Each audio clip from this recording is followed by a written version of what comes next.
Friends, welcome to Saturday Psalms. I'm Pastor Mark. We have this opportunity every weekend to spend some time with these beautiful words, these beautiful songs, these beautiful poems written by people like you and me. People who had hearts and dreams and who faced tough decisions, people who cried out for help and who went through great suffering and ordeals. Today we're going to look at Psalm number 2. And see how God is speaking to us through these ancient words. Before we do, let's take a moment to gather our hearts, our spirits, and our thoughts and allow ourselves to be truly present so that we may continue to grow in love of God, one another, and neighbor.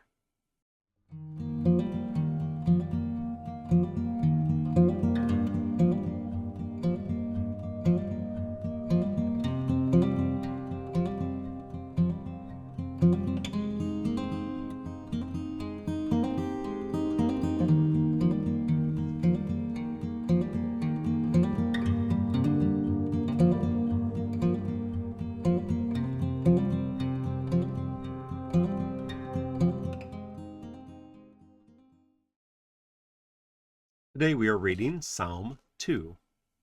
Let's hear these words from the psalmist. Why do the nations rant? Why do the peoples rave uselessly? The earth's rulers take their stand. The leaders scheme together against the Lord and against his anointed one. Come, they say, we will tear off their robes and throw off their chains. The one who rules in heaven laughs.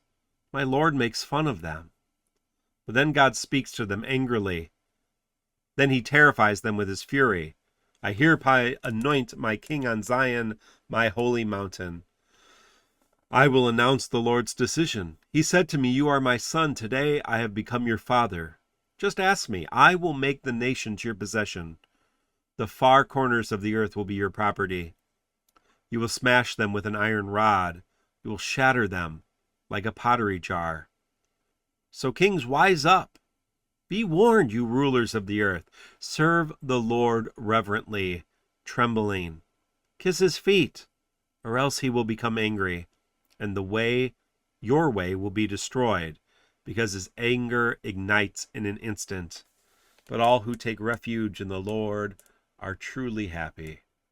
God bless the reading of the psalm.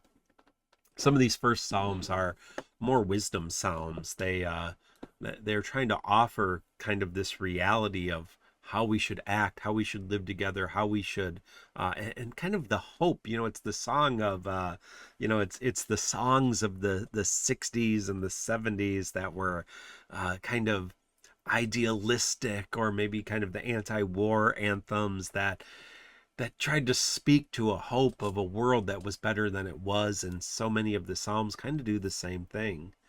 And this psalm in particular is really talking about powers and principalities, which the Bible talks about all the time. The more power that we individually get, the less likely we are to rely on God, and therefore think of other people.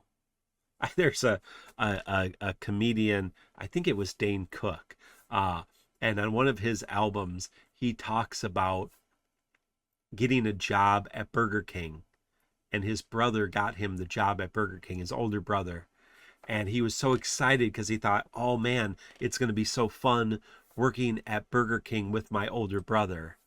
And the joke goes on, and he says, well, my older brother thought he was the Burger King.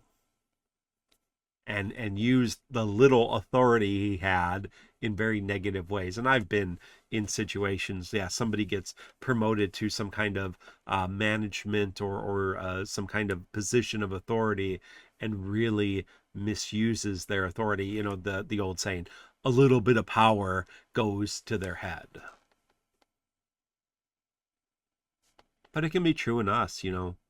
We build up securities, we build up finances or kind of investments, and the more that we have hope in our future because of this, that, or the other thing. And I'm not saying don't do that. I'm a pretty compulsive planner.